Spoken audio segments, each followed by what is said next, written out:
नमस्कार दोस्तों, इंस्पिरेशनल गुरुजी YouTube channel पर आप सभी का एक बार फिर स्वागत है। दोस्तों, आपको मैंने आरआरबी ग्रुप डी के रिगार्डिंग काफी अच्छी इंफॉर्मेशनल वीडियोस प्रोवाइड करवाई हैं कि कट ऑफ क्या रहने वाली है। आपको फिजिकल एफिशिएंसी टेस्ट की तैयारी शुरू कर देनी चाहिए और कब तक रिजल्ट आपका आ जाएगा। जी हाँ, इन वीडियो के बाद अब एक स्टेप फर्दर, एक कदम आगे आपके लिए हम लेकर आए हैं एक ऐसी वीडियो जिसको देखने के बाद आप खुद घर बैठे करेंगे उस प्रक्रिया को जो होने वाली है आपके लिए बहुत ही महत्वपूर्ण। तो चलिए शुरू करते हैं दोस्तों। जी हाँ, बहुत से स्टूडेंट्स का, कैंडिडेट्स का मैसेज आया कि सर नॉर्मलाइजेशन होगा या नहीं। बिल्कुल नॉर्मलाइजेशन होगा, क्योंकि जब भी एग्जाम इतना लंबा चलता है, इतने शिफ्ट और सेशन में चलता है, तो हमेशा गुंजाइश रहती है नॉर्मलाइजेशन की, और वो होने जा रहा है। इसमें आपको घबराने की बिल्कुल जरूरत नहीं है। जी हाँ, अगर किसी के कम भी स्कोर बन रहे हैं तो बिल्कुल ये नॉर्मलाइजेशन की प्रोसेस ही ऐसी है कि किसी के 10 नंबर, किसी के 20 नंबर, किसी के 10 बढ़ जाते हैं, किसी के 20 नंबर, किसी के 8, किसी के 5, और कभी कभी कई बार इतने इतने नंबर कम भी हो जाते हैं। तो क्या कारण है उनके पीछे? क्या ये पूरी स्ट्रेटजी है? क्या तरीका है जिसके द्वारा कोई भी एग्जाम का नॉर्मलाइजेशन सेट किया जाता है? तो बिल्कुल आरआरबी ग्रुप डी में मैं आपको बताऊंगा कैसे होगा नॉर्मलाइजेशन, बिल्कुल ऐसी भाषा में जो आपको आती है समझ। फिर उसके बाद अगर आपको डाटा मालूम है तो खुद करेंगे आप नॉर्मलाइजेशन का ये प्रोसेस। तो बिल्कुल ऑफिशियल उन्होंने नोटिफिकेशन डाला था, लेकिन आरआरबी ग्रुप डी की भर्ती में नहीं डाला। लेकिन इसके बाद उन्होंने, मैं आपके लिए स्पेशल लेकर आया हूं centralise employment notice CEN number 3/2018 में ये फॉर्मूला उन्होंने दे रखा है। तो इन्होंने देखो दोस्तों लिख रखा है calculation of normalised mark for multi session papers.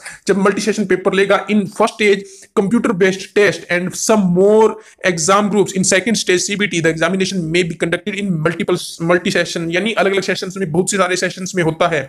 Hence for these multi session paper a suitable normalization is applied to take into account any variation in the difficulty levels of the question paper across different session। यानी जो difficulty level आता है और different sessions में, तो उनके द्वारा एक वेरिएबल किया जाता है और उसको ही किस तरह ये कैलकुलेट करते हैं। बने रहे हमारे चैनल के साथ, मैं दिखाऊंगा आपको लाइव और एक ऐसा डेमो विद एग्जांपल कि आपको पता चलेगा कि बिल्कुल आरआरबी की ग्रुप डी की भर्ती में किस प्रकार नॉर्मलाइजेशन होगा। बिल्कुल। और एक बात और, यही फॉर्मूला तकरीबन हर एग्जाम में जहां मल्टी सेशन एग्जाम होता है यूज होता है।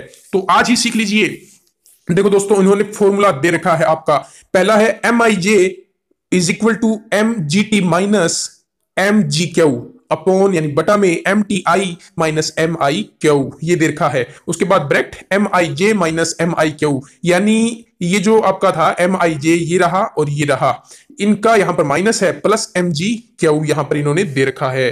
तो अब ये जो टर्म्स है इनको देखकर घबराएं नहीं, कोई बड़ी महाभारत नहीं है। तो चलिए शुरू करते हैं दोस्तों। ये है एम आई जे का मतलब है the actual marks obtained by the जेथ कैंडिडेट इन आइथ सेशन। मतलब यहां जे का भी, आप चाहे उस सेशन के 15 मतलब 100 में कैंडिडेट हो, 1000 में कैंडिडेट हो, 1 लाख में कैंडिडेट हो, और पर्टिकुलर सेशन, यानी आप कौन से कैंडिडेट हो, आपका सेशन कौन सा था, बस ये इनको चाहिए एम आई जे का मतलब। और एम जी टी का मतलब है is the average marks of the top 0.1% of candidate considering all session. यानी आपकी आरआरबी की ग्रुप डी की जो वैकेंसी हुई है, जो एग्जाम हुआ है, उसमें जो टॉपर रहेंगे, मान लीजिए कि 10,000 या 15,000 टॉपर हैं, उनका 0.1% टॉपर का एवरेज मार्क्स लिया जाएगा। उसके बाद में एम जी क्यू का मतलब है दोस्तों is the sum of mean and standard deviation marks of the candidates in the paper considering all session. यानी सभी सेशंस में जितने भी कैंडिडेट अपीयर हुए हैं, मान आपके 1 करोड़ 10 लाख के आसपास कैंडिडेट अपीयर हुए हैं, तो उनका जो टोटल एवरेज है, कितना स्कोर उनको मिला है, सपोज कीजिए कि ये आता है 50 नंबर, यानी सभी का टोटल स्कोर किया और उसको 1 करोड़ 10 लाख से डिवाइड कर दिया, आपका स्टैंडर्ड मीन और डेविएशन आ जाएगा। अब MTI का मतलब है दोस्तों is the average mark of top 0.1% of the candidates in the 8th session और marks of topper if session strength is less than 1000। इसमें क्या है दोस्तों, जिस सेशन में आपने एग्जाम दिया है उस शिफ्ट का या उस सेशन का 0.1% कैंडिडेट्स, यानी जो टॉपर हैं, उनका एवरेज स्कोर लिया जाएगा। और दूसरी कंडीशन है कि अगर उस सेशन में टोटल 10,000 लोग ही बैठे थे, तो जो पहला टॉपर है उसका स्कोर क्या बना है वो आपका कंसीडर होगा, यानी MTI। अब MIQ क्या है? Is the sum of mean marks and standard deviation of ith session. आपके सेशन का जो टोटल एवरेज आ रहा है, चाहे 1000 जने थे, 1000 कैंडिडेट्स ने एग्जाम दिया, चाहे 2000 ने, चाहे 5000 ने आपके सेशन में, तो उसमें आप कितना एवरेज मार्क्स आ रहा है, ये सारा फॉर्मूला है। इसको आप यहां और इन पर्टिकुलर जगह पे अप्लाई कर देंगे तो आपका नॉर्मलाइजेशन का मार्क्स निकल जाएगा। तो इसको हम अप्लाई करेंगे और यहां पर इन्होंने दे रखा है calculation of merit index for all papers. इनके बेस पर आपकी मेरिट है जो वो निकाली जाएगी। लेकिन मैं आपको बताऊंगा दोस्तों बिल्कुल आपकी लैंग्वेज में, जिससे आपको समझ आ जाए किस प्रकार आपका नॉर्मलाइजेशन होता है। तो बने रहें हमारे वीडियो के साथ और अंत तक जरूर देखें। साथ में इस चैनल को सब्सक्राइब भी कर लें। RRB ग्रुप डी से रिगार्डिंग या इंडिया में आई किसी भी भर्ती से जुड़ी इंफॉर्मेशन आप कभी मिस नहीं करेंगे, सबसे पहले पाएंगे। तो चलिए शुरू करते हैं कैलकुलेशन करना। जी हाँ, ये देखिए दोस्तों, मैंने आपको यहां पर क्या है, नॉर्मलाइजेशन प्रोसेस या प्रक्रिया RRB ग्रुप डी में किस प्रकार से की जाएगी, सीधा सिंपल हिंदी में लिख रखा है उस फॉर्मूले को जो आपको ऐसा लग रहा था पता नहीं क्या है।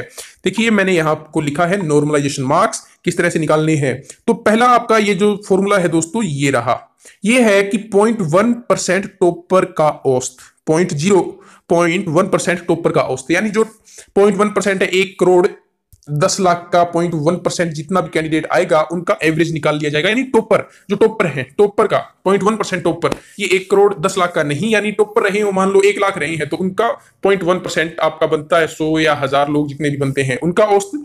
फिर जितने 1,10,00,000 लोग हैं उन सभी का औसत आप यहां पर लिखोगे। फिर बटा में आपने क्या लिखना है, अपॉन में क्या लिखना है, 0.1% शिफ्ट टॉपर औसत, यानी आपकी शिफ्ट के जो टॉपर हैं उनमें 0.1 उनका औसत लेना है, 0.1% का औसत लेना है।